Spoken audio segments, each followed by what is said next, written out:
제20대 대통령 선거가 윤석열 국민의힘 후보의 당선으로 끄지를 맺었습니다. 전체 유권자의 절반을 차지하는 수도권이 당락을 갈랐다는 분석이 나오고 있는 가운데 윤석열 당선인과 또 이재명 후보의 득표차가 24만 7천여 표로 0.73%포인트 차이를 보이면서 예상대로 이번 20대 대선은 초초 접전의 대선 결과를 내놨는데요. 자, 오늘 노동일 경희대 법학전문대학원 교수를 직접 스튜디오에 모시고 이번 20대 대선에 대한 이야기 함께 좀 나눠보도록 하겠습니다. 교수님 안녕하십니까? 네, 안녕하세요. 반갑습니다. 어서 오십시오.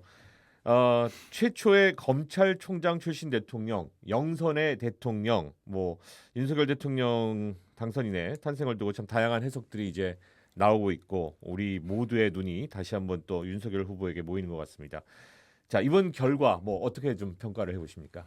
글쎄 저는 선거 과정에서 한마디로 이게 좀 무서운 선거다 싶었어요. 무서운 결과 선거다. 보고도 마찬가지. 네. 완전히 둘로 쪼개지잖아요. 네. 이럴 수가 있나 싶더라고요. 49대 48. 기가 막히게 그러니까요. 반으로 뚝 잘렸죠. 예, 그렇게 깔리고 너무 선거 과정에서 정말 상대를 악마화하는 거죠. 그런 그 씨앗이 국민들 마음에도 뿌려져 가지고요. 가까운 친구들이 뭐 말 한마디 못하면 그렇게 서로 그냥 말을 아낍니다. 거의 꺼져 수준의 그런 것들이 단톡방에서 이게 그런 맞습니다. 오가고요. 예. 가족, 친지 이런 사람들하고도 말하기 어려운 그런 상황이었습니다. 이걸 정말 그 선거라는 게임에서 함께 달리는 그 라이벌이 아니라 이건 뭐 완전히 그 말살해야 한 적, 악마 이런 식으로 규정했는데 전 선거 끝나고 나서도 한동안 이게 후유증이 심할 것 같아요. 맞습니다. 그래서 당선자와 이긴 측에서 먼저 좀 손을 내밀어서 네. 그 위무의 말, 위로의 말, 치유의 말을 좀 해야 하지 않는가 싶은 그런 생각이 듭니다. 네. 예. 자, 이번 대선 득표차가 24만 7천여 표입니다. 예, 무효표가 또 30만 7천여 표라 그래서 참 이것도 참 그 신기한 숫자들이다라고 생각을 하고 있는데 어떻습니까? 무효표가 득표초보다 더 많이 나온 건 우리가 어떻게 봐야 될까요, 이걸? 뭐 아무래도 뭐 안철수, 김동연 두 후보가 네. 뭐 윤석열, 그 이재명 후보와 단일화하면서 사태가 좀 늦어진 거죠. 네네. 그래서 아마 그 사전 투표에서는 사퇴라는 게 인쇄돼 나왔는데 본 투표에서는 그 인쇄가 한참 전에 됐기 때문에 투표지가 네. 그 뭐 찍은 거라고 할 수 있는 거죠. 음흠. 뭐 정보가 없어서 찍은 분도 있을 것이고 네. 아니면 나는 그래도 찍겠다 음. 하는 분도 계셨을 거예요. 네.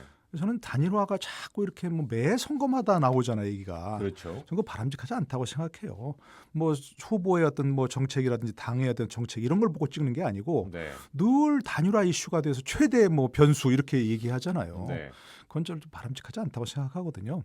만약에 한 후보가 다른 후보와 정책이 비슷하다거나 이념이 비슷하거나 성향이 비슷해서 본인이 함께 하고 싶다 그러면 사퇴하고 지지하면 그만이에요. 자꾸 그걸 단일화 프레임으로 얘기하는 것은 전 바람직하지 않다 싶어서 네. 앞으로는 뭔가 좀 대책을 강구하지 않을까 싶긴 생각돼요. 이런 무효표가 나온 것도 그렇고요. 맞습니다. 예. 맞습니다. 자, 이번 대선에서 사실 지역 감정 어떤 이런 한계를 극복하지 못한 부분들 혹은 심화된 부분들 이 부분에 대해서도 우리가 다시 한번 좀 걱정을 하게 되는 부분인 것 같습니다. 지역 감정은 상당히 완화되지 않겠느냐. 네. 오히려 이제 세대 간 갈등 이게 가장 부각되지 않겠나 싶었는데 지역 감정은 여전히 한 것 같아요. 이제 예. 좀 전에 조순일 의원도 얘기하셨지만 호남이 굉장히 노력을 했거든요. 네네. 저도 광주에 가서 몇 번 이제 뭐 방송을 하러 가봤는데 네. 거기서 이준석 대표라든지 국민의힘에 대한 그 윤석열 후보에 대한 민심을 이렇게 나쁘진 않았어요. 네네. 보니까 네. 특히 이준석 대표에 대해서는 호의적이었고요. 음흠. 굉장히 자주 광주에 왔다는 것이고 광주 올 때마다 1박 2박 하면서 네. 그 지인들을 만나고 하면서 굉장히 호의적이더라고요. 네. 그런데 제가 그랬습니다. 그때 가서도 여론상 호의적인 것과 실제 투표장에서 표 찍는 것과는 좀 다를 수 있다. 네네. 그래서 뭐 20% 30%까지 얘기했지 않습니까? 네네. 근데 그거는 이제 그냥 느끼는 일반적인 민심일 수 있고 실제 투표장에서 찍는 거는 네. 이번 찍기 어렵다 얘기했는데 조금 그런 것 같아요.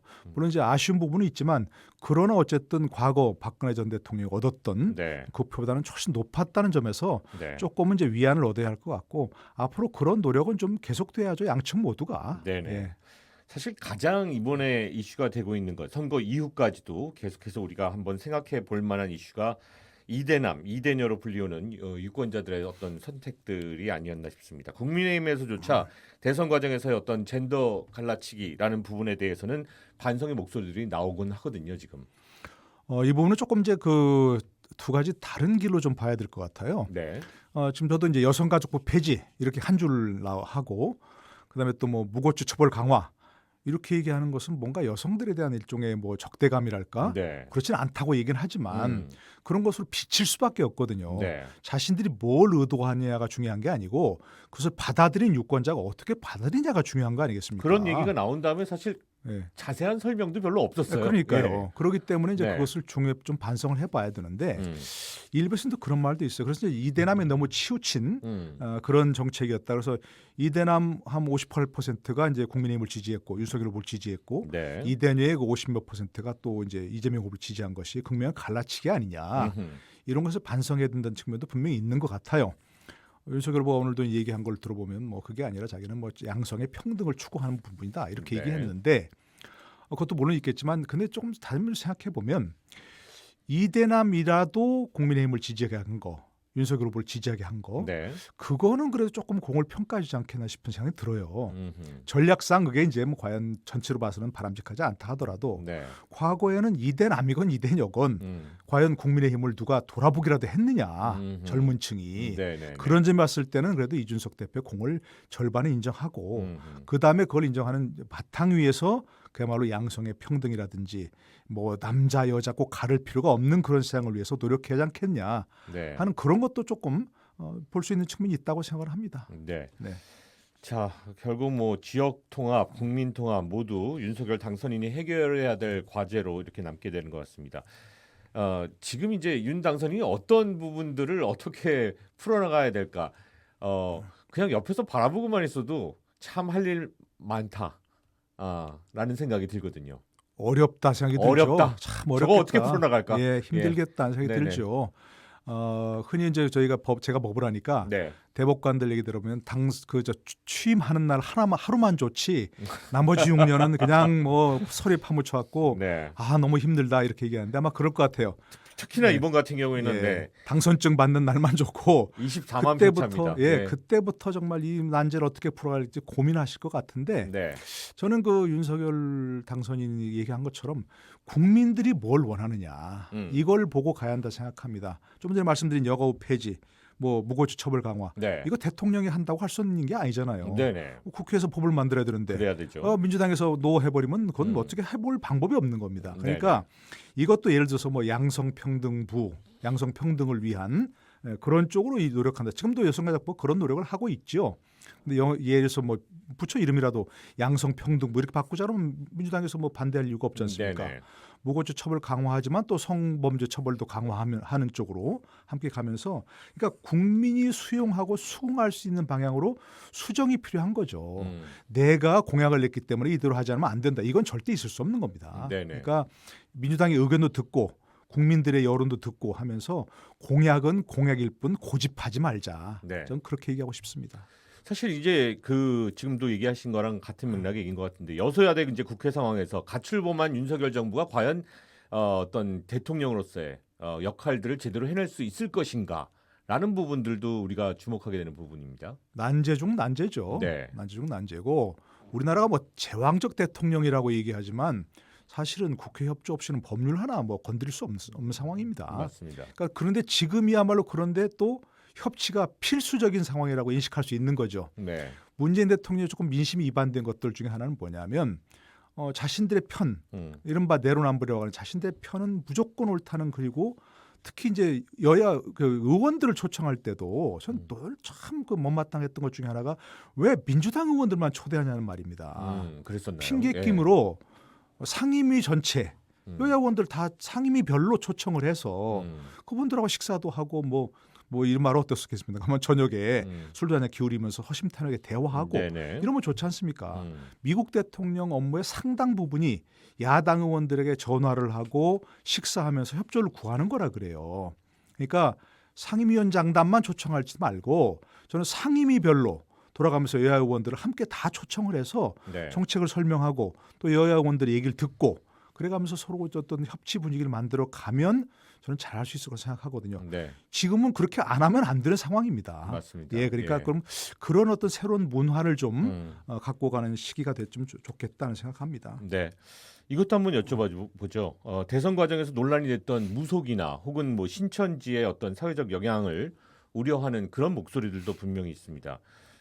당선인이 이제 대통령으로 취임하게 되면은 그런 부분에 있어서는 어떤 분명한 선긋기가 좀 필요하지 않을까라는 생각도 드는데요. 개인적 차원에서 뭘 사주를 본다거나 뭐 그거 뭐라는 사람 아무도 뭐라 없습니다. 그렇습니다. 근데 정치권만큼 그런 게 또 흔한 게 없어요. 네네. 과거 우리가 기억하는 것처럼 어떤 대통령 후보들도 부모 묘자리 이장하고 뭐 해가지고 숱하게 나오잖아요. 네네. 정치권에 그런 게 제일 성행한다 그래요. 왜냐하면 불안하니까 네네. 점칠 수가 없잖아요. 그러니까 미래를 그렇죠. 점이라는 얘기가 아니고 미래를 모르니까 네. 불안하니까 어제 같은 상황도 얼마나 불안했습니까? 그 지켜보는 사람도. 네. 그러니까 이게 그런 게 굉장히 성행한다는 것이거든요. 네. 그러나 그게 개인적 차원에 그치는 건 누구도 뭐라 할 수 없지만 그것이 공적인 영역에 영향을 미치면 절대 안 되는 거죠. 그렇죠. 그러니까 이제 그런 것들이 혹시라도 논란의 여지가 있는 논란 진짜로 실제로 그런 것이 아니라 그렇게 비치는 것마저 이건 절대로 해서는 안 된다는 걸 다시 한번 강조해야죠. 네. 그 대통령 당선인 시절에도 물론이고 대통령이 돼서도 절대로 이런 것들은 나의 공적인 영역, 공적인 결정에 영향을 미칠 수 없다. 이런 걸 다시 한번 좀 분명히 하는 그런 게 필요하다고 생각합니다. 네. 네. 더불어민주당의 어떤 향방에 대해서는 어떻게 생각을 해보십니까? 보통 이런 일이 벌어지면 이제 지도부가 총사퇴하죠. 그런 그림이 금방 나오겠죠. 예. 그러고서 이제 보통 뭐 비대위원장을 누구를 모시냐 또 네, 이제 네, 갖고 힘겨루게 하다가 네. 세월을 보내는데 저는 그럴 필요는 없다고 생각합니다. 음. 이번 대선 결과는 사실 누가 잘하고 못하고를 떠나서 정권 교체란 여론이 처음부터 끝까지 다 했어요. 그랬어요. 사실 이와 같은 박빙 선거가 나온 건 국민의힘과 윤석열 후보가 굉장히 잘못한 거예요. 처음부터 뭐 여론이 그 개인적인 호불호는 굉장히 많이 들쑥날쑥했죠.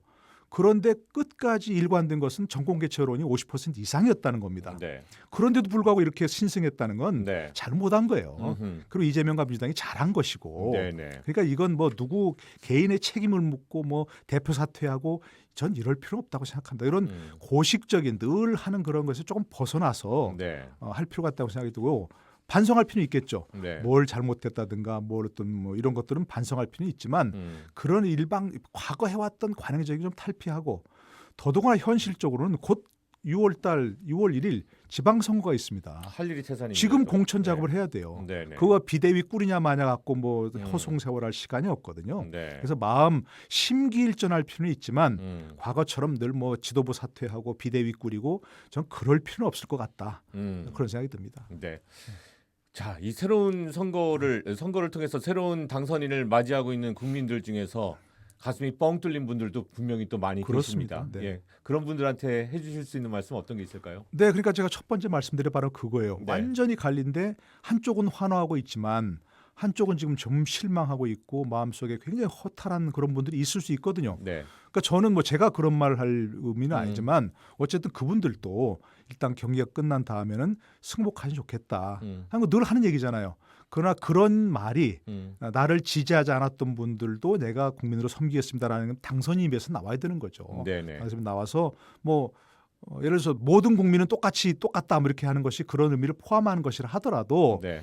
얼마나 허탈하시겠습니까? 충분히 그 마음 이해합니다. 그러나 저는 여러분도 저를 지지했던 분들과 똑같이 섬기겠습니다라는 말을 해줘야 그 치유의 과정이 시작되는 거죠. 이대로 놔두면 굉장히 어렵습니다, 사실은. 선거 과정 내내 좀 안 좋은 이야기들만 우리가 들었기 때문에 더더군다나 지금 이 시점에서 정말로 지금 얘기하신 것처럼 교수님이 말씀하신 것처럼 어떤 통합의 화합의 그런 언어들을 윤석열 당선자에게 좀 많이 들었으면 하는 바람을 또 갖게 됩니다. 네.